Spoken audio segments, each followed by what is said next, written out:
propose de commencer. Alors, bienvenue à tous pour ce deuxième forum régional de culture scientifique, technique et industrielle. Donc, aujourd'hui, je vais être votre guide pour ce forum. Donc, cette année, en raison de la Covid, de la crise sanitaire, le forum est proposé en version distancielle grâce à un outil que vous connaissez peut-être qui est Zoom. Il en existe bien sûr d'autres. Et ce qui nous permet aujourd'hui, je tiens à le préciser, de toucher les personnes qui viennent bien sûr de Bourgogne-Franche-Comté, mais également au-delà. Et je crois savoir, si mes informations sont bonnes, qu'il y a même une personne qui vient du Canada. Donc ça sera à vérifier, mais voilà, il y a des personnes qui viennent de très très loin. Donc on vous remercie pour l'intérêt que vous portez à cet événement. Donc comme je disais tout à l'heure, pour que les échanges soient plus agréables pour tout le monde, je vous propose de garder vos caméras ouvertes, dans la mesure du possible, bien entendu, et de fermer vos micros pour que les échanges soient plus compréhensibles pour tout le monde. Vous avez la possibilité avec Zoom, quand vous passez votre souris sur votre image ou l'image de quelqu'un, de pouvoir en fait épingler la vidéo de la personne. Donc vous verrez que cette personne, ou de mettre vidéo en vedette, ce qui permet de voir la personne à chaque fois qui parle, et uniquement celle-ci. Voilà, parce qu'on est assez nombreux, on a 4 pages de vignettes, on va dire, sur Zoom. Donc ça peut être plus facilitant pour vous pour voir les personnes qui s'expriment. À minima, il y a un cadre jaune qui entoure la vignette de la personne qui parle. Je précise, comme j'ai déjà précisé, donc ce forum, en tout cas sur la première partie, va être filmé, donc vous pourrez revoir en images une partie du forum. Et la deuxième partie, en atelier, une facilitation graphique est proposée en fait aujourd'hui pour restituer, en plus d'un texte, sous forme d'article, l'intégralité des échanges en atelier. Vous pourrez aussi poser des questions lors des ateliers, mais aussi de la table ronde avec la fonctionnalité conversée que vous avez en bas de Zoom. Ça, c'est important. Ce forum est proposé par la région BFC. Il a été co-organisé avec l'OCIM et le Pavillon des Sciences, mais également avec la participation de l'Université de Bourgogne, de l'Université de Franche-Comté, de l'Université de Bourgogne-Franche-Comté, de la Société astronomique de Bourgogne, de la ville de Besançon, du Muséum de Serres et de l'EPCC de Terre-Louis Pasteur, qu'on remercie pour leur aide à cette organisation. Avant de passer la parole à Maude Clavquin, donc la vice-présidente en charge de la recherche et l'enseignement supérieur de l'université, je vais vous... Oui, attends, pourtant...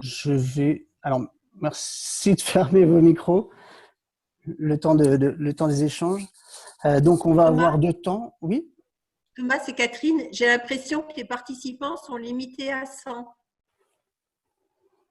Que les gens n'arrivent plus à se connecter. On a le compteur là, depuis un petit moment qui est bloqué à 100 et oui. Il y a un message de quelqu'un qui dit qu'il n'arrive pas à se connecter parce qu'il est bloqué. Et quelqu'un dit que sur Zoom, en effet, le nombre de participants est limité à 100. Ah, pourtant c'est un compte normalement on devrait pouvoir aller jusqu'à 1000. Alors, si je peux vous aider, moi j'ai réussi à me connecter en prenant l'ID et le code secret, mais avec le code du compte, mais avec le lien ça marchait plus. On me disait que j'étais bloqué. Ah. Oui, parce que normalement il n'y a pas de souci pour se connecter. Alors je finis, je vais regarder ça. Donc juste pour vous indiquer que nous allons avoir un premier temps de table ronde pendant 45 minutes. Donc ce temps de table ronde sera animé par Samuel Cordier, qui est l'ancien directeur de l'OCIM et qui est actuellement conseiller de culture scientifique à la DRAC.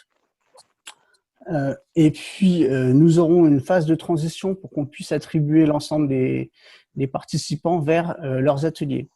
C'est pour ça qu'on vous demande de vous pouvoir renommer vos noms là sur Zoom pour faciliter l'attribution après de chacun dans les ateliers.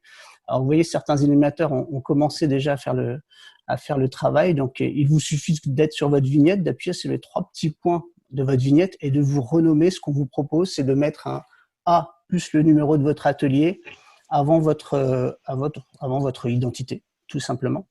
Donc, si vous êtes parti de l'atelier 1, ça sera A1, prénom, nom ou nom, prénom, et ainsi de suite. Comme ça, pendant cette phase de transition, on vous attribuera par atelier pour suivre l'ensemble des ateliers. Ne vous inquiétez pas, ça a déjà été fait pour certaines personnes. Hein. Oui. Voilà, donc on prendra un temps pour le faire. Donc vous aurez aussi le temps pour faire une petite pause à ce moment-là. Et puis on enchaînera directement à 15h avec les ateliers pendant 1 heure à peu près. Et à la fin des ateliers, on ramènera tout le monde en séance plénière pour clôturer ces échanges. Alors, il y a 4 ateliers qui sont proposés aujourd'hui. Le premier s'intitule « Que dire de plus quand les médias et autorités parlent de science, que raconte le médiateur ?» L'atelier numéro 2, c'est « Du présentiel au distanciel, préserver le lien social ». L'atelier numéro 3, « Médiation scientifique en temps de crise, bilan et comment mieux s'y préparer ». Et enfin, l'atelier 4, « Connaître et faire connaître le patrimoine ». Une expérience médiation partagée entre le service de l'inventaire et le musée du temps. Voilà. J'ai fait un peu le tour. Je vais laisser la parole à Maude Clavequin pour les propos introductifs. À vous. Maude, si vous voulez bien.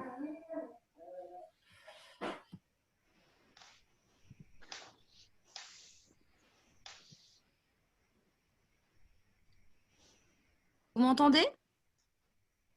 Oui, c'est bon. Ah, ça y est, j'ai réussi. Je crois qu'on est toujours à 100 participants. Je gère ce point-là techniquement. D'accord, très bien, merci. Bonjour à toutes et à tous. Bienvenue sur cette visio pour le deuxième forum de la CSTI, donc dans un format un petit peu particulier, mais qui effectivement, je l'espère, va nous permettre d'accueillir beaucoup de participants. En tout cas, nous avions beaucoup d'inscrits sur ce forum et je vous en remercie.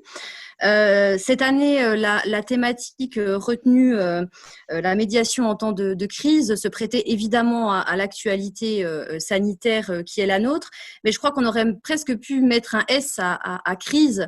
C'est finalement de s'interroger quelle peut être la médiation en des périodes que l'on connaît qui multiplient les crises. Et c'est bien la spécificité de ces dernières années, c'est que nous avons affaire dans le même temps à de nombreuses crises diverses et variées qui doivent effectivement ils doivent nous conduire à réinterroger nos pratiques, notamment évidemment sur les questions de diffusion de la culture scientifique, technique et industrielle.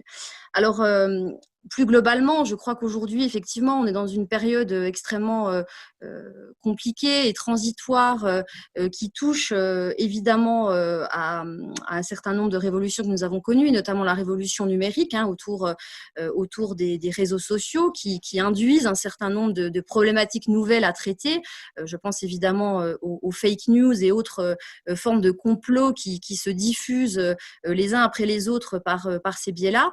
Et du coup, ça appelle de fait une grande responsabilité collective, à la fois des élus, évidemment, que nous sommes à la région, mais plus globalement de l'ensemble des acteurs dont vous êtes sur les questions de diffusion de la culture scientifique et technique et de la façon, finalement, de mieux communiquer pour éviter les situations que nous avons encore très, très récemment connues autour de débats éminemment compliqués qui sont basés sur des éléments scientifiques.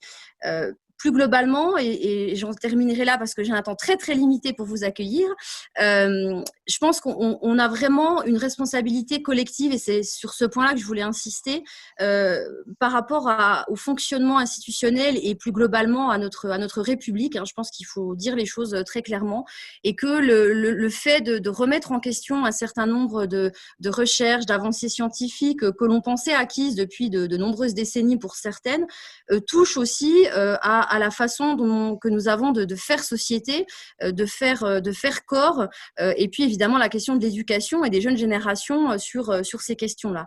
Et donc le programme que nous avons choisi cette année vise aussi à réfléchir sur ces points-là et à apporter une petite pierre, je dirais, à l'édifice collectif de ces questions qui touchent, me semble-t-il, à nos fondements même républicains.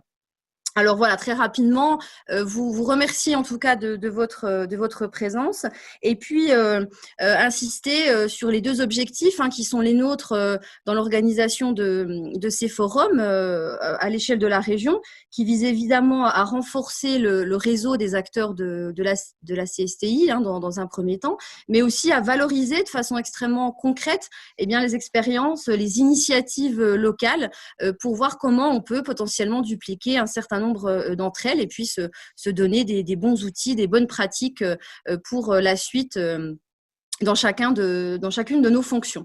Voilà, donc un grand merci à vous. Je vous souhaite de très bons débats et puis on se retrouve, je pense, tout à l'heure. Voilà, merci. Merci beaucoup.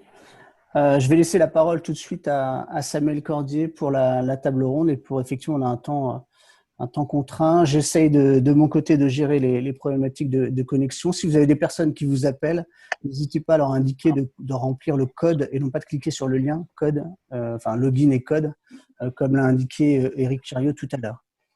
Et Samuel, je te laisse la main. Merci. C'est bon, ça marche? Bien, bonjour à toutes et à tous.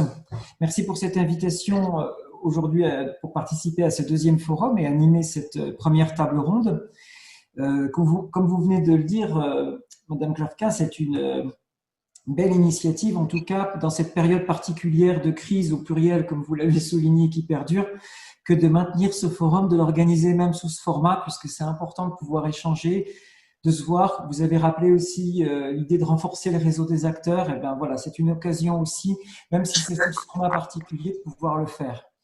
Alors ce temps de crise, c'est vrai que pour tous les métiers, notamment celui de la médiation scientifique, a eu un impact fort. Il y a eu un impact économique qui a vraiment précarisé beaucoup de personnes. Mais ça a été aussi cette période de crise qui perdure, un temps de solidarité, d'échange.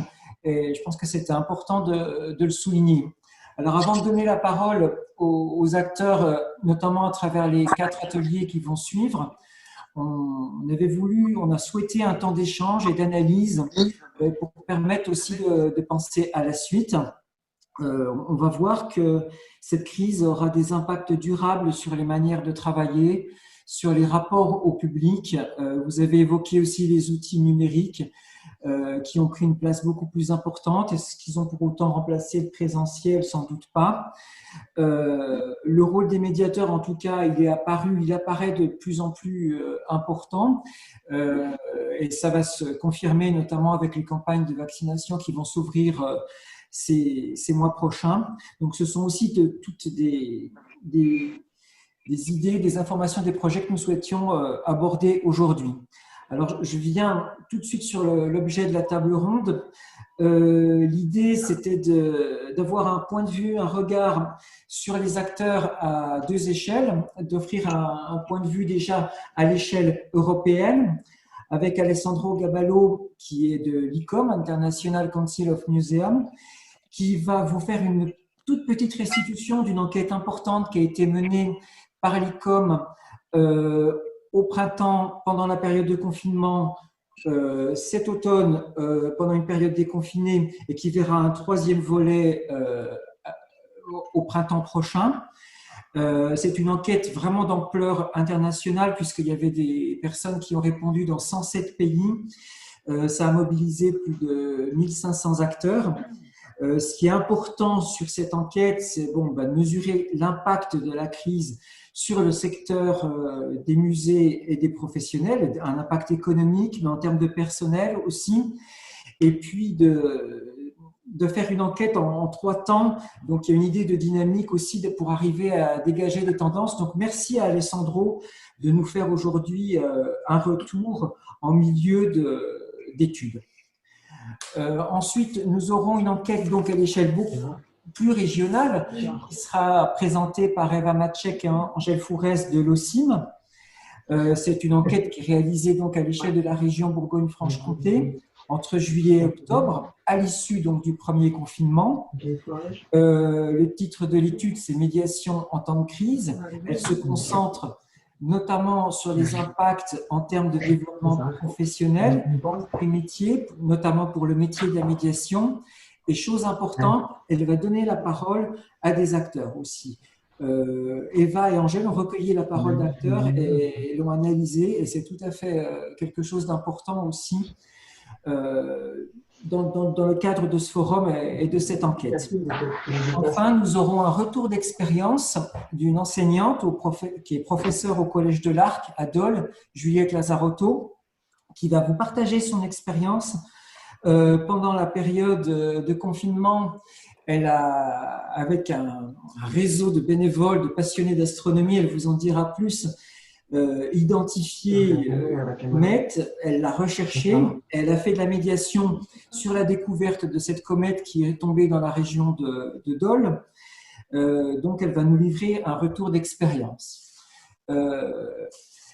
Pour commencer, d'abord en guise d'introduction avant ces trois interventions, je vais donner la parole à Pierre Ancet, qui est philosophe, qui est enseignant-chercheur à l'Université de Bourgogne, qui lui, pour sa part, en guise d'introduction, va nous parler de ce qui reste de la médiation lorsqu'on se trouve confiné. Il va prendre l'exemple, évidemment, de la crise de la Covid comme révélateur d'inégalités sociales, mais aussi comme révélateur d'évolution de la société numérique, mais aussi des métiers, notamment dans le domaine de la médiation. Alors autrement, bon, chaque intervenant aura un temps de parole qui va être limité.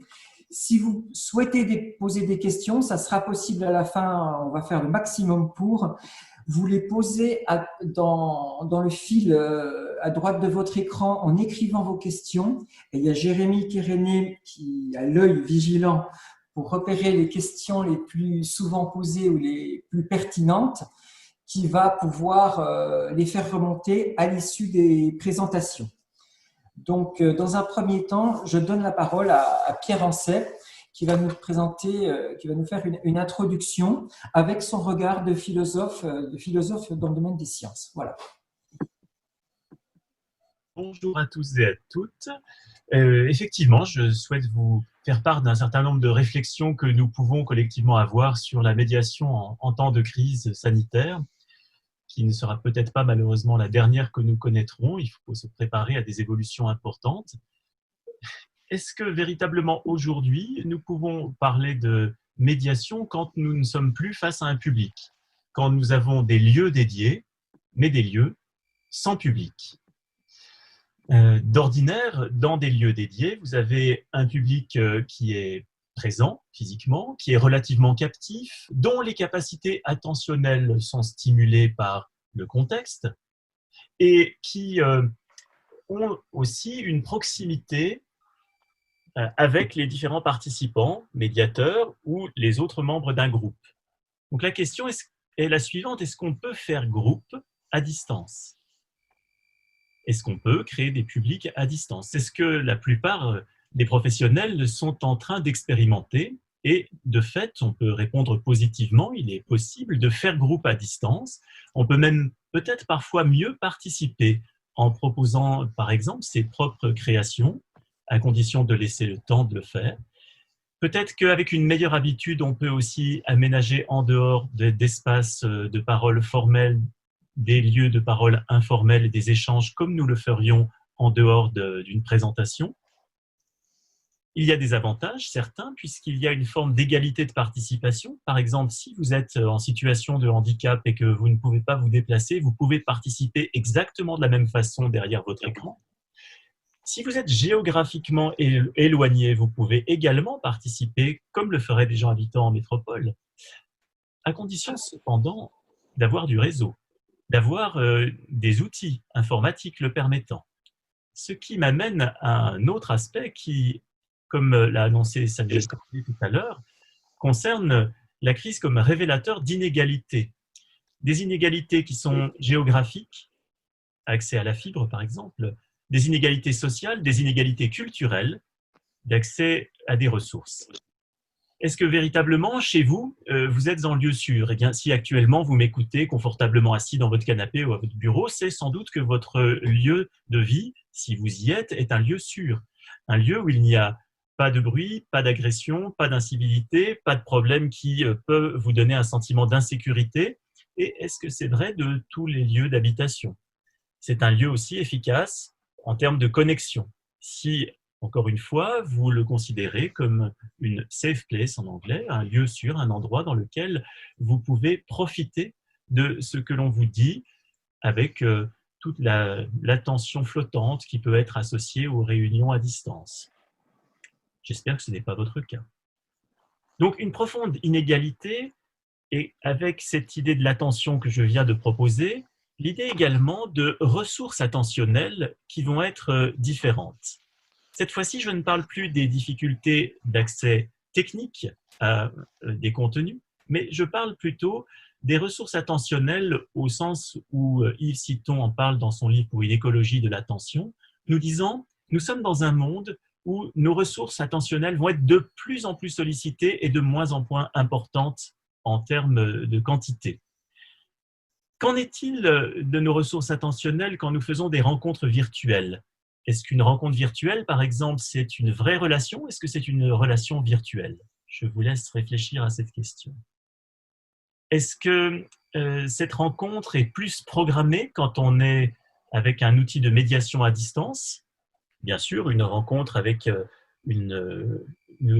un espace scénarisé n'est pas une rencontre neutre, bien sûr que non. Mais est-ce qu'on n'est pas plus dépendant de l'outil quand on est à distance? Est-ce qu'on n'a pas des contenus qui sont plus homogénéisés? Et surtout, est-ce qu'on n'a pas affaire à une attention prédirigée avec ce que Yves Citon appelle des condensateurs d'attention, que sont les outils comme Google, dont l'algorithme, le PageRank, aligne nos orientations individuelles en fait sur des orientations sociales dominantes.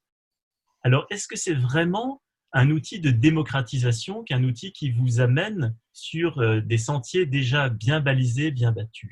Est-ce qu'on est face à la création d'un village global, comme on l'entend souvent? Et ce village est-il véritablement un lieu d'échange démocratique ou bien un village au sens le moins favorable du terme, c'est-à-dire un lieu où les rumeurs courent, où on reprend quantité d'informations qui sont plus ou moins vérifiables, plus ou moins justes et souvent très discriminantes? Est-ce que nous sommes en train de construire véritablement des espaces publics avec ce que Habermas, par exemple, appelait une multiplicité d'arènes, en référence au lieu d'exercice démocratique à Athènes? Aujourd'hui, nous aurions non pas une arène dans laquelle les citoyens discutent, mais des arènes multiples. Est-ce que véritablement ce village global dont on parle correspond à cette démocratisation des lieux d'expression? Alors, rappelez à tout le monde qu'il faut couper son micro, parce que sinon on vous entend. Voilà, ça fait partie des contraintes de l'échange. Et enfin, quelle perspective pouvons-nous proposer? Eh bien, les crises sanitaires nous montrent qu'il nous faut réfléchir au renforcement de la valeur de la présence. Je suppose qu'une fois que nous serons sortis de ces difficultés, la présence des objets, la présence des personnes aura une valeur beaucoup plus importante, mais peut-être qu'on sera face à cette présence des objets et des autres avec beaucoup plus de parcimonie. De ce fait, il y a fort à parier que les espaces physiques dédiés reçoivent un public beaucoup plus local qu'actuellement. Et ce sera notamment le cas des grands musées qui devront s'adapter, sans doute plus même que les espaces locaux existants déjà. Nous aurons des lieux appuyés sur des bases davantage territoriales, ce qui n'est pas négligeable compte tenu de notre réunion d'aujourd'hui. Avec, d'autre part, des musées virtuels, ouverts largement à tous, un lieu virtuel où peut-être le risque serait que les modérateurs de forums, par exemple, remplacent peu à peu les médiateurs en présence. Et la médiation ne doit pas être confondue avec la simple modération. Les lieux où les contenus seront transformés. On aura affaire à des contenus qui seront certainement avec des accroches plus frappantes, plus simples, sans être simplistes. qui nous amèneront à créer d'autres formes de médiation adaptées à ces publics à distance. Et puis la question qui, vous l'avez compris, m'inquiète fondamentalement, pour quelle qualité d'attention? Est-ce que nous aurons la possibilité d'échapper à une économie de l'attention et de la réaction avec des éléments extrêmement simples, avec des discours qui peuvent être beaucoup trop rhétoriques pour être susceptibles de critique, avec des discours, autrement dit, qui n'ont rien de scientifique, mais qui ne sont pas non plus véritablement de la vulgarisation permettant de réfléchir aux propositions et au contenu. Ces qualités d'attention nous feront certainement entrer dans une ère de l'économie de l'attention et de la réaction, où le monnayage du temps d'attention à distance est déjà en train de se mettre en place. A-t-il définitivement gagné la partie? Voilà la question que je soumets à votre réflexion aujourd'hui. Merci pour votre attention durant ce court exposé. Merci Pierre.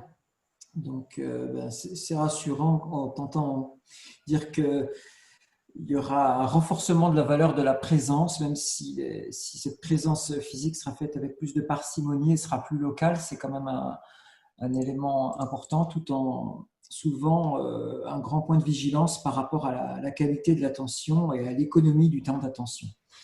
Merci pour cette introduction qui pose bien le cadre de notre débat d'aujourd'hui. Je vais donner la parole à Alessandro Gaballo, qui travaille à l'ICOM, qui est donc à Paris, qui a été chercheur à Venise avant, à l'Université de Venise, et qui travaille sur cette grande étude menée par l'ICOM à l'échelle internationale. Je ne vous vois pas, Alessandro. Je suis là. Vous pouvez prendre la parole. Rebonjour. Bonjour Manuel, merci pour l'introduction et pour l'invitation. Je vais directement partager mon écran. Est-ce que vous le voyez? Oui. On le voit, c'est parfait. Ok. Merci. Alors, comme anticipé par M. Cordier, nous avons mené depuis le début de l'épidémie des actions pour soutenir notre réseau de musées professionnels des musées. Et notamment, nous avons donc décidé de mener et de surveiller l'impact de la crise sur le secteur des musées. Nous avons lancé une série d'enquêtes régulières, menées plus ou moins à 6 mois d'intervalle, avec 3 objectifs principaux. Donc, identifier les principaux facteurs de risque pour les musées, évaluer les tendances de la crise dans le secteur, et faire des comparaisons entre les macro-régions de l'ICOM pour mieux comprendre les risques spécifiques pour chaque région. Et donc, nous avons lancé la première enquête entre avril et mai 2020 et nous avons recueilli à peu près 1600 réponses de 107 pays. L'enquête de suivi, nous l'avons lancée entre septembre et octobre 2020 et nous avons recueilli un peu plus de 900 réponses. Il est important de noter que pour cette deuxième étude a été clôturée juste avant le début de la deuxième vague de fermeture. Donc, les données qu'on a eues sont un peu plus positives peut-être de la réalité. Et la troisième enquête est prévue pour avril 2021, donc 1 an après la première enquête. Juste 2 mots sur la méthodologie. Notre intérêt était de faire aussi une comparaison entre la situation des musées et du personnel des musées et de professionnels indépendants. Donc, les questionnaires s'est ramifié après la page d'introduction pour permettre une analyse séparée.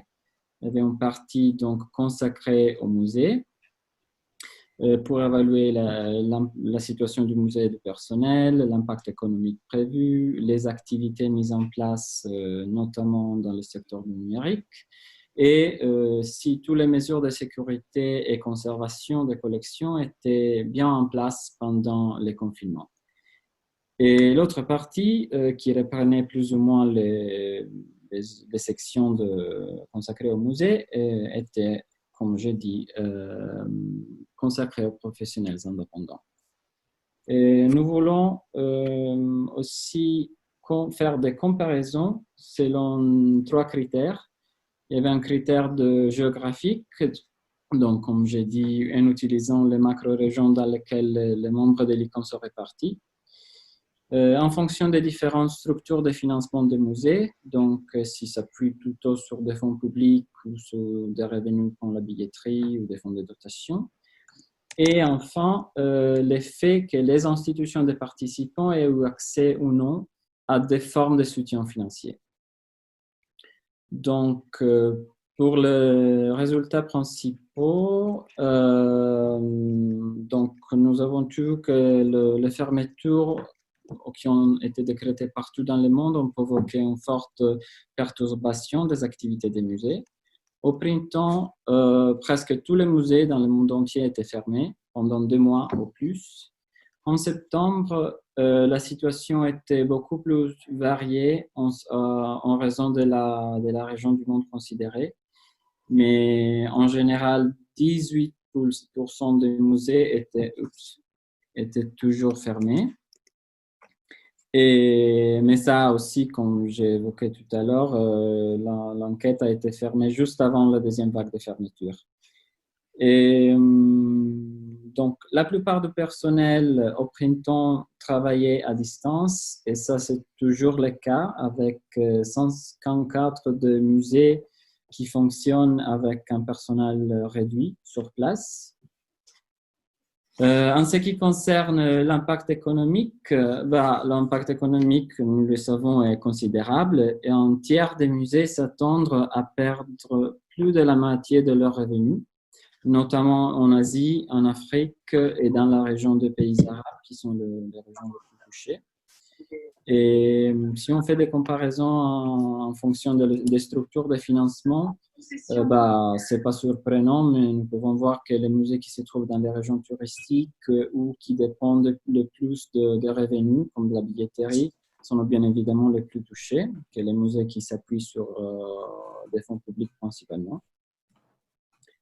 Pour d'autres chiffres clés, donc 2 tiers de personnes interrogées dans tout le monde s'attendent que leur musée réduira ses programmes et 40% par conséquent craignent de perdre le contact avec leur communauté.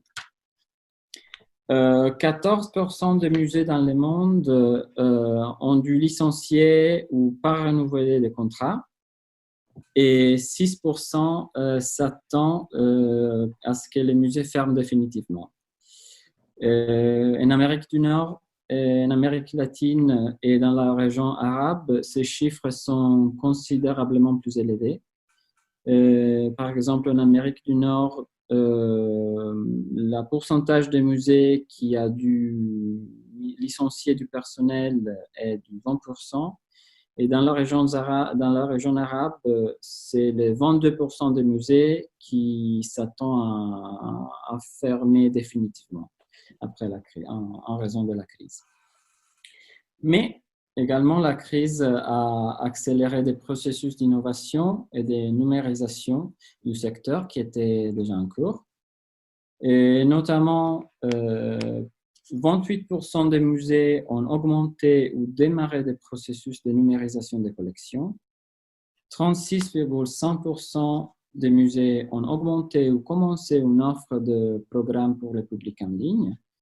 Et plus ou moins la moitié des musées du monde entier ont augmenté leurs activités dans les réseaux sociaux. Bien évidemment, il reste à comprendre, le grand défi, c'est aussi comment comprendre pour générer de revenus de ces activités en ligne. Puissent s'organiser pour faire les choses dans... Ce qui est certain, c'est que la crise de Covid-19 a changé la perception du monde numérique pour les musées. Et les musées sont de plus en plus conscients que le numérique n'est pas simplement un canal de diffusion supplémentaire, mais c'est un vrai outil fondamental pour accomplir les missions et développer une relation avec leur public. Et si la crise économique, comme on peut voir par ces graphiques-là, sera évidemment un obstacle majeur en termes de ressources économiques et humaines que les musées pourront investir. En termes de stratégie et d'offres numériques, cette crise aura certainement un impact à long terme. Je vais sauter ces 2 slides sur les comparaisons parce que je pense avoir pas le temps, mais vous pouvez trouver des rapports complets sur les enquêtes et d'autres ressources que nous avons développées à l'ICOM pour faire face à la COVID dans notre site web. Merci Alessandro pour cette présentation et puis ce point d'étape à mi-parcours de cette vaste étude. Comme il vient d'être dit en conclusion, je vous invite vraiment à aller consulter ces rapports en ligne. Vous verrez tout plein de données synthétiques tout à fait intéressantes. En tout cas, merci aussi pour ce focus sur les outils numériques. On voit l'importance qui a été prise par les réseaux sociaux et les outils numériques pendant cette période de crise, avec des modes de fonctionnement différents qu'a évoqué Pierre Ancet en introduction. Voilà, il faut s'interroger sur cette pérennité, sur cette coexistence de ces outils avec le présentiel et puis surtout avec la qualité du message qui va être passé par ces canaux. Je passe la parole maintenant à Eva Maciek. Merci Alessandro, très bien. À tout à l'heure pour la discussion.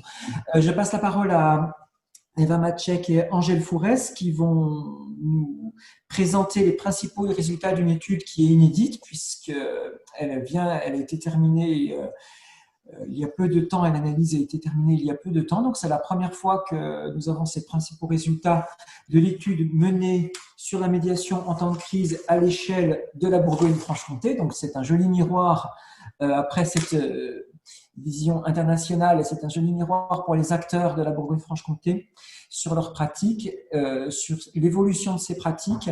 Et c'est toujours bon d'avoir ce regard distancié sur nos pratiques professionnelles. Je vous donne la parole. On ne vous entend pas. Débloquez votre micro.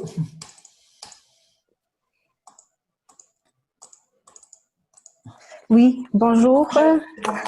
C'est bon, merci.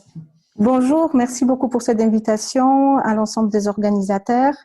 Donc, comme Samuel il a dit, cette étude a été menée dans le cadre d'une mission de l'OCIM, Office de coopération d'information muséale, qui est un service à vocation nationale et qui dépend de double tutelle de l'Université de Bourgogne, mais également du ministère de l'Enseignement supérieur, de la Recherche et de l'Innovation. J'ai un petit problème, je suis bloquée, c'est bon. Donc, cette enquête a été menée dans la période entre 27 juillet et 20 octobre. Elle était diffusée sur le territoire de Bourgogne-Franche-Comté auprès de 220 contacts. Nous avons reçu une cinquantaine de réponses, mais nous avons retenu au final 36 des réponses complètes et qui ont été validées. Alors, quel était l'objectif de cette enquête? Les objectifs, ils étaient nombreux, mais l'objectif principal, c'était de faire un état des lieux de la situation professionnelle des acteurs suite à la crise, la Covid-19. Et d'un côté, l'objectif, c'était de s'intéresser par rapport aux institutions, et de l'autre côté, par rapport aux professionnels, et notamment les pratiques professionnelles en médiation, avec l'objectif aussi de recueillir les vécus et les difficultés des professionnels. Les derniers objectifs, il s'agissait vraiment de mesurer l'impact de cette crise, mais aussi de pouvoir les situer dans cette dimension aussi des perspectives. Alors, nous n'allons pas restituer l'ensemble des résultats de cette enquête, juste certains points qui nous semblaient vraiment importants en lien avec la thématique qui nous réunit aujourd'hui. Donc, en ce qui concerne les répondants de cette enquête, ils représentent les différentes familles d'acteurs du champ du patrimoine et de la culture scientifique, technique et industrielle. Donc, parmi les répondants, nous retrouvons les différents types de musées, d'histoire naturelle, sciences et techniques, mais on retrouve également les acteurs associatifs de culture scientifique, mais aussi de l'éducation populaire, les acteurs de l'enseignement supérieur et de la recherche, ainsi que quelques parcs naturels ou des sites patrimoniaux. Les répondants représentent l'ensemble des départements de la région Bourgogne-Franche-Comté, avec une petite domination des répondants qui vient de Doubs, des Côtes d'Or et des Saône-et-Loire. En termes de profil des répondants, de façon plus générale, on peut peut-être évoquer pour la moitié, ce sont des directeurs ou directrices ou responsables des différents services, principalement médiation et communication, et pour l'autre moitié, chargés des projets de la médiation ou les assistants. En ce qui concerne donc la programmation, pendant les confinements, c'est une des questions qui étaient posées, nous pourrions remarquer qu'il y avait aussi bien des actions et projets qui étaient reportés pour plus tard. Et en ordre décroissant, nous pourrions noter en premier l'exposition, animation, les conférences ainsi que les événements nationaux ou des festivals. En termes des actions ou les projets qui ont été annulés, c'est principalement les différents types d'événementiels qui étaient touchés avec ensuite des expositions. Quelle était la demande de la hiérarchie des institutions sur quel intérêt, qu'est-ce qui était proposé pour, en termes de types d'actions? En fait, la demande hiérarchique, elle portait principalement sur l'aspect des communications, communication vers l'extérieur pour prendre contact avec le public. Et comme vous pourriez voir ensuite, c'est les réseaux sociaux qui ont été privilégiés en Bourgogne-Franche-Comté pour garder les liens avec le public et notamment surtout via Facebook et ensuite dans d'autres types Instagram, YouTube, Twitter, Ecosciences et autres. En termes de l'offre des formations, donc nous avons proposé une question fermée avec une possibilité de développer d'autres types d'items autres. Et nous pourrions voir sur ici que c'est effectivement ce qui a le plus ressorti, c'est cet item autre qui couvre derrière en fait différents types de conférences en ligne, des vidéos, des outils pédagogiques, animations en ligne ou aussi articles scientifiques. Cette offre de médiation est suivie d'une offre beaucoup plus ludique avec les quiz, jeux, rencontres à distance ou des concours. Et ensuite, les ateliers relayés, expositions fermées qui ont été fermées mais rendues virtuelles. Alors, quel bilan les professionnels font-ils de cette période au regard des projets de médiation? Sans surprise, ils nous disent que la période a été différente de d'habitude, qu'elle a été difficile, inconfortable, anxiogène parfois, mais aussi créative, intéressante, innovante, productive et fertile. En termes de compétences développées, c'était une question ouverte et il est intéressant de voir que la plupart des compétences mentionnées portent sur les outils numériques et les médias comme les vidéos ou les réseaux sociaux. Ont été peu évoqués finalement, donc c'est essentiellement des savoir-faire, ont été peu évoqués finalement tout ce qui a trait au télétravail, à la capacité d'adaptation, à des savoir-être comme la gestion des imprévus dans cette période exceptionnelle. Et peut-être on peut faire l'hypothèse que ces compétences, les professionnels les ont déjà, mais sans doute ont-elles été renforcées dans cette période. En termes de formation, on voit que l'auto-formation a été privilégiée et aussi le fait de mobiliser ses communautés professionnelles, que ce soit ses collègues ou son réseau. En termes de vécu, quand on interroge les professionnels sur le bilan global de la période, ça révèle des satisfactions, la potentialité des outils virtuels et aussi le fait de pouvoir construire des projets nouveaux, plus légers. Prendre le temps aussi de travailler aux aspects administratifs et de faire les bilans de cette période. Des difficultés ont également été pointées, mais elles ne sont pas propres aux professionnels des musées. Elles vont porter sur les difficultés du télétravail, le manque d'horizon, la gestion du stress. À ceci près que l'absence du public a été soulignée et peut-être qu'ici, ça met en lumière cette valeur de la présence qui a été mentionnée par Pierre Ancet dans son propos introductif.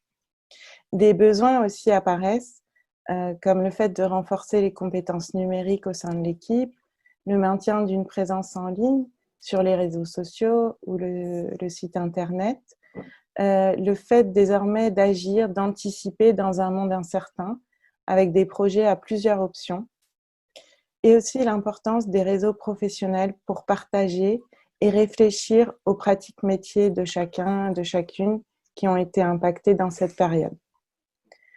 Dans tous les cas, on peut dire que cette étude met en lumière l'adaptation, la réactivité et l'inventivité des professionnels dans cette période.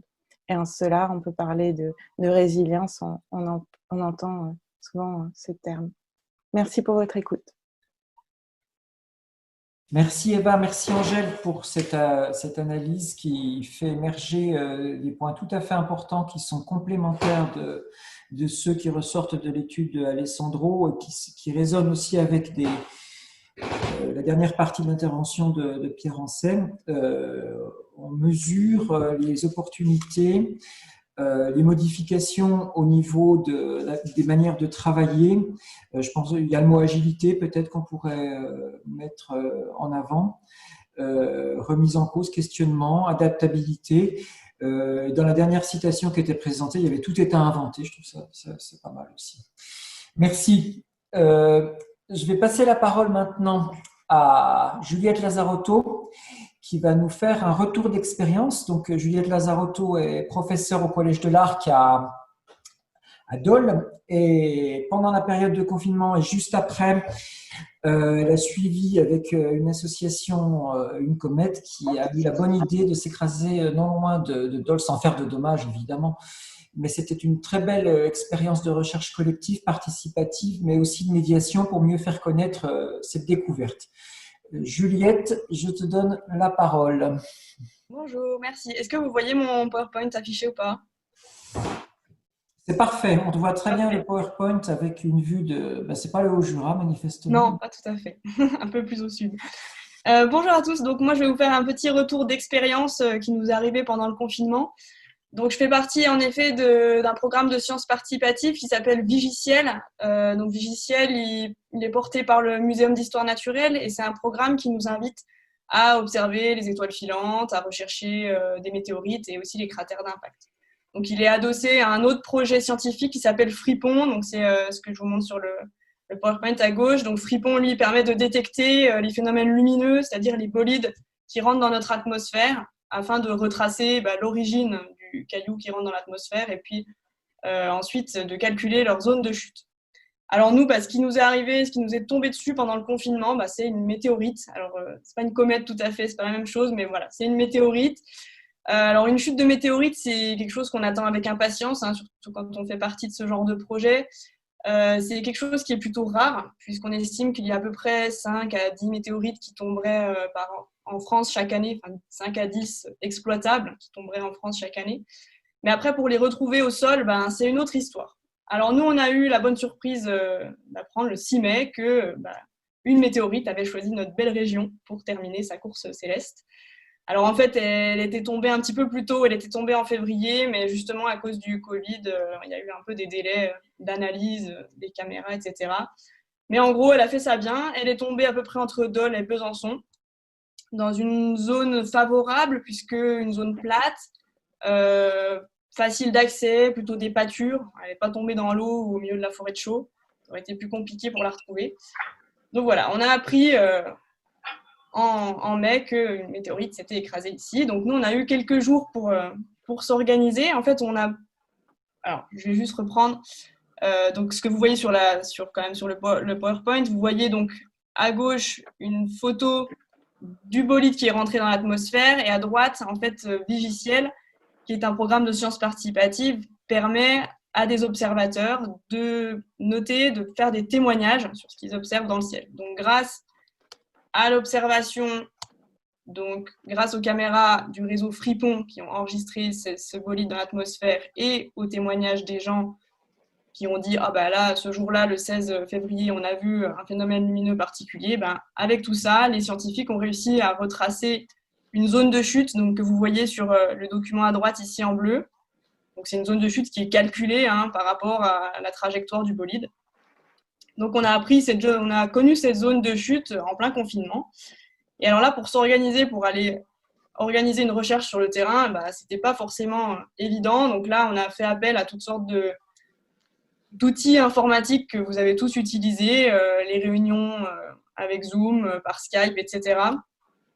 Donc, on a eu quelques jours pour s'organiser. On ne pouvait pas se retrouver non plus à plus de 10. Vous savez, quand on s'est déconfiné, on ne pouvait pas organiser des rassemblements à plus de 10 personnes. Donc, ce qu'on a fait pour la recherche, c'est qu'on a organisé 2 groupes.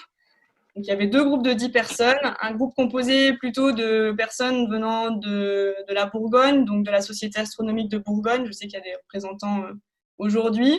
Donc, ils sont en bas à droite. Et puis, une dizaine de personnes, plutôt des doubistes et des gens de Besançon qui sont venus en renfort. Donc, voilà, on n'a pas pu regrouper tous les acteurs de Vigiciel, mais voilà, on en a fait 2 groupes de 10. Et on a organisé la recherche par visioconférence. Alors, on s'est mis à rechercher sur le terrain, donc toute une journée. Alors, il faut imaginer que c'est un peu comme chercher une aiguille dans une botte de foin. On essaie de chercher un caillou qui fait à peu près 10 cm de diamètre au plus gros.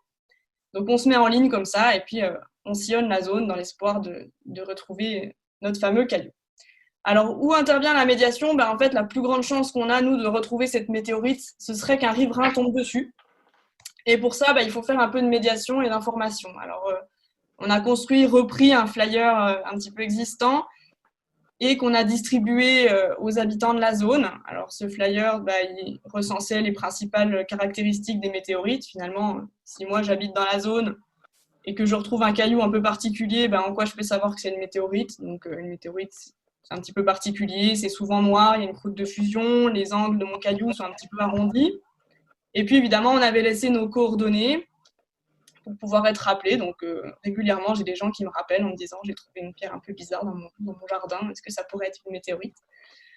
Donc, voilà ce qu'on a fait. On a fait un peu du porte-à-porte. On ne s'est pas déplacé à 25 pour faire du porte-à-porte à la fin du confinement. C'est un seul binôme qui a sillonné le village. Et puis, on a aussi prévu de faire une conférence dans le village proche de la zone de chute, mais ça a été annulé à cause de ce dernier confinement. Donc, ce sera ça plus tard. Et finalement, la plus grosse médiation qu'on a eue, c'est grâce à nos amis et la coopération avec les journalistes, puisqu'on a pu faire un article un petit peu scientifique, qui était d'ailleurs plutôt complet et juste scientifiquement, donc on était très contents.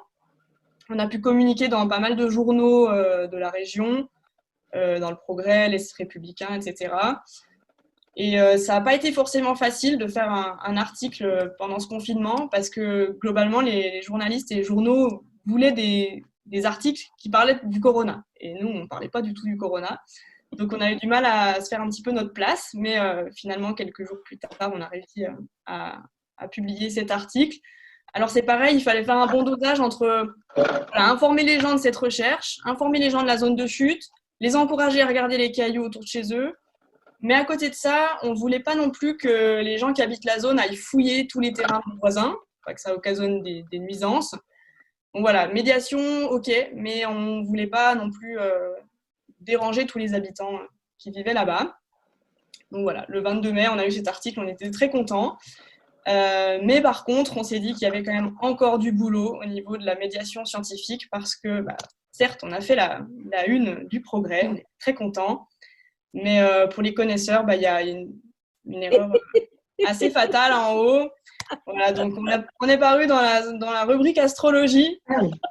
Voilà, donc ça nous a fait un petit peu mal, mais voilà, on était quand même contents finalement de l'article. C'était pas la faute du journaliste, évidemment. Voilà, donc pour finir, voilà, en temps de crise, la médiation scientifique, c'est vrai que ça reste essentiel et elle doit aussi se frayer une place parmi toute une ribambelle de théories du complot et autres idées farfelues. Voilà, je vous remercie de votre attention. Merci Juliette pour ce retour d'expérience tout à fait intéressant. J'espère que dans quelques temps, on aura la météorite de Gendray, comme on a eu la météorite de Flagey à la fin du 19e dans notre région. Puis bon, en termes d'astrologie, voilà, j'hésiterai pas à consulter votre groupe si j'ai des questionnements relatifs à mon signe astrologique et à mes ascendants. En tout cas, Jérémy, est-ce que tu aurais des questions qui sont apparues que tu pourrais nous faire remonter? Alors, une la possibilité. Oui. Une petite et très pratique qui s'adresse à l'ECIM. Eva, Angèle, est-ce que l'étude dont vous nous parlez, vous révélez les premiers résultats, elle sera-t-elle à un moment accessible en ligne? Oui, tout à fait. Donc, dans le premier temps, nous allons diffuser la synthèse à la suite de cette rencontre qui va être élaborée avec le Conseil régional. Et dans le premier trimestre, nous allons restituer l'ensemble des résultats.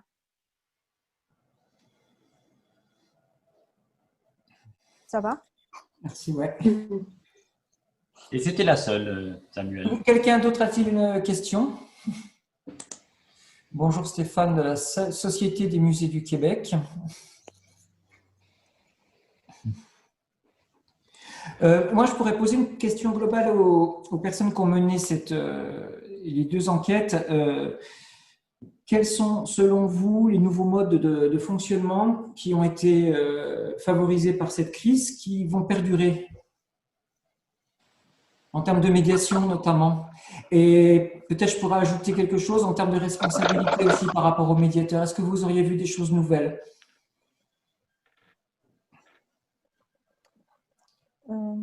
Pierre aussi, tu peux abonder si tu le souhaites. Alors, en fait, moi, peut-être, je voudrais rebondir sur cette dimension, ou plutôt la question de la médiation, en fait. Oui. Avec Angèle, on était un petit peu étonnés par la place qui est donnée, en fait, à la communication. Et la première demande de la hiérarchie, elle n'était pas orientée, en tout cas, c'est que les acteurs nous ont témoigné, pas du tout vers la médiation, mais vers la communication. Dans les résultats aussi, qu'Angèle aussi elle a présenté, il y a aussi cette question des différents types d'outils de communication qui, en tout cas, c'est la communication qui prend beaucoup plus la place que la médiation. Et ça, c'est quelque chose peut-être qui est très fortement à interroger. Et je trouve que les métiers de médiateur se trouvent dans la crise, ce qui révèle en tout cas en tension en fait. Parce qu'à la fois, c'est le médiateur qui connaît peut-être le mieux le public. Et par exemple, aux institutions qui sont de petite et moyenne taille, en fait, ils n'ont pas tellement de moyens, pas seulement des réseaux, mais ils n'ont pas du tout les moyens pour pouvoir investir des réseaux et d'être super créatifs par rapport à peut-être les institutions qui sont beaucoup plus forts là-dessus, en fait. Ce qui est intéressant aussi dans l'étude, c'est qu'il révèle vraiment une diversité d'acteurs qui est assez étonnante, autant en termes de structure juridique qu'en termes de taille, qu'en termes de territoire aussi, c'est ça qui est important. Et c'est ce que tu soulignes par rapport ensuite à la possibilité ou pas d'investir des réseaux. Moi, je pense que la médiation et surtout les médiateurs, ils devront réinventer sa place en fait dans l'avenir, et notamment certains, ils l'ont expliqué aussi de façon très explicite. En fait, on a envie de revenir à la normalité et rencontrer les publics. Donc, c'est qu'on sent aussi que cette rencontre virtuelle, d'une certaine façon, elle semble aussi insuffisante. D'accord. Samuel, je me permets d'intervenir. J'ai la mauvaise tâche d'être le garant du temps. Non. On peut, si besoin, prendre 5 minutes pour encore quelques questions, hein, parce j'ai décalé un peu, puisque mon propos introductif a décalé aussi, forcément, si besoin. Et puis après, on pourra attribuer les groupes. Je reprendrai la parole pour repréciser les quelques consignes avant de passer en atelier. Vous avez encore une question? Jérémy, tu aurais une question? Sinon, moi, je vais m'adresser à Juliette, mais à moins que tu aies une question. Alors, il y en a une qui vient d'arriver. Oui, pensez-vous toucher d'autres publics grâce au distanciel et comment le mesurer? Alors, c'est finalement deux grandes questions. Et c'est vrai que là, puisqu'il y a des gens qui font de l'évaluation, comment mesurer l'impact? J'imagine que ça nécessite aussi de réinventer vos métiers d'observateurs professionnels. Oui, je pense aussi que nous qui sommes en charge à la fois de l'ingénierie d'un côté et de l'autre côté de l'observation, c'est aussi un challenge pour nous. Mais ici, j'ai envie de citer quelqu'un et je me pose la question si par hasard, ce ne sont pas tes paroles, Jérémy. En fait, sur la question quel public toucher, est-ce les publics différents? En tout cas, on a eu la réponse et je pense que c'est intéressant de réfléchir ensemble. Nous avons sûrement touché un autre public. Nos articles en ligne, nos vidéos sur les réseaux sociaux et notre festival des GIFs semblent avoir touché un public plus large géographiquement. Pas sur le public habitué à notre lieu d'exposition, à nos manifestations, mais public qui participe d'habitude à ces opérations. Donc, je pense que effectivement, la question d'un réel impact, parce que pour l'instant, c'est qu'on sait que l'institution, elle propose et que l'offre, elle est très riche, mais quel est un véritable impact et comment le public s'approprie toutes ces actions qui sont proposées en ligne, oui, c'est une véritable question et je pense que peut-être pour pouvoir y répondre, il serait intéressant de réfléchir aussi collectivement en fait. Aussi avec d'autres, les acteurs qui sont directement concernés, mais aussi avec peut-être d'autres réseaux et aussi professionnels de l'enquête de façon beaucoup plus globale en fait. Si on a encore le temps pour une question, maître du temps. Alors moi j'ai une question, en tout cas je ne suis pas le maître du temps, ça c'est Thomas, mais j'ai une question, remarque qui complète ce qu'on vient de dire, hein, cette notion de, ça va trop vite, de proximité avec le public est intéressante, mais qu'en est-il du rapport aux œuvres au cœur de la médiation, en tout cas dans certaines médiations, une photo ou une vidéo n'a pas le même impact que de la médiation, je suppose, en présentiel. C'est la raison pour laquelle je disais tout à l'heure que la qualité qui va être reconnue aux œuvres en présence va être plus importante. Alors, bien sûr, on va plus les valoriser, mais est-ce qu'on va réserver la présence des œuvres à certains publics particuliers et à ce moment-là, ce sera très peu démocratique? Ou est-ce qu'au contraire, on permettra à chacun d'y revenir? Mais je l'ai dit tout à l'heure, vraiment, je fais le pari que dans un monde où le virtuel est partout présent, la présence physique des personnes et la présence physique des œuvres va avoir une importance plus considérable par la suite. Moi, je trouve que c'est une bonne conclusion. J'aime bien cette idée aussi de présentiel. Je pense que le rapport physique reste aussi important, allié, voilà, et de tous trouver des complémentarités avec toutes les potentialités, les capacités que nous offrent ces outils numériques. On vient de le voir. Puisque je pense que la recherche de la météorite, est-ce qu'elle aurait été décuplée par les outils numériques ou pas? Et pour partager cette découverte aussi, est-ce que ça permet de décupler tout ça, selon toi, ou pas? Moi, j'ai l'impression qu'il y a eu quand même pas mal d'engouement, aussi bien sur les réseaux sociaux que dans la presse. Et je pense que ça a permis de faire connaître quand même nos projets logiciels et fripons. Et puis après, bah, voilà, le fait de pouvoir aussi aller rencontrer rapidement les gens sur le terrain, même si, voilà, comme on l'a dit, on ne s'est pas déplacé à beaucoup. Finalement, les gens ont été assez réceptifs aussi sur le terrain, quoi. Donc, c'était bien de pouvoir partager cette découverte, en tout cas avec autant l'extérieur que les habitants de la zone concernée. Est-ce que Thomas, tu prends encore une question? On peut prendre une question? Je pense que non, je suis désolé. Je suis obligé, je suis le gardien du temps, je suis obligé de changer les mauvais rôles. En tout cas, je voudrais vous remercier tous pour les échanges qui étaient riches, j'ai appris pas mal de choses. On va dorénavant passer en atelier.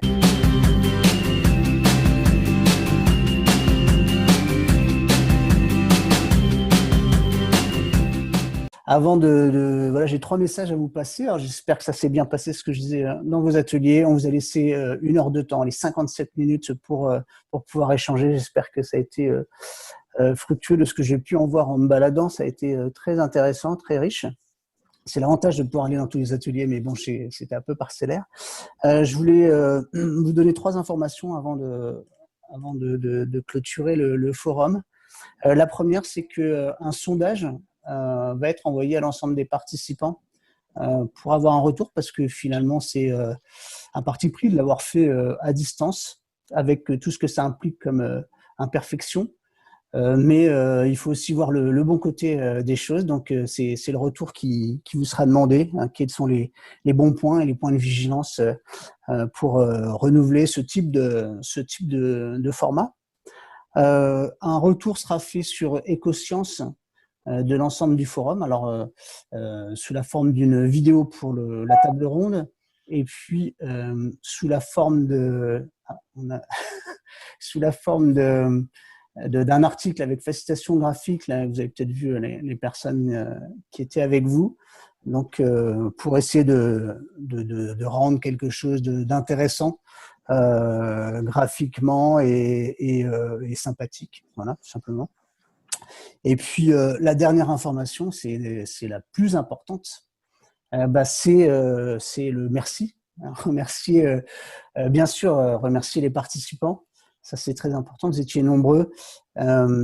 Mais surtout, remercier le CIM et le Pavillon des Sciences qui ont co-organisé avec la région cet événement. Et remercier chaleureusement aussi tous les participants, animateurs d'ateliers, j'entends dire, à savoir l'Université de Bourgogne, l'Université de Franche-Comté, l'Université de Bourgogne-Franche-Comté, la ville de Besançon, le Muséum de Serres, la Société d'astronomie bourguignonne. J'espère que je n'oublie personne, c'est possible. Donc voilà, un grand merci à vous. J'espère que vous avez passé un bon moment. Et je vous laisse peut-être 5 minutes pour vous faire un au revoir généralisé et vocal si vous le souhaitez. N'hésitez pas, vous avez le droit d'allumer vos micros et de faire un brouhaha immense pour clôturer, puisqu'on parle de médiation, donc qui dit son dit médiation. Donc pour clôturer ce format, ce forum, ce deuxième forum régional de CSTI. Merci à tous. Merci beaucoup. Merci beaucoup. Merci. Merci beaucoup. Bravo. Merci beaucoup.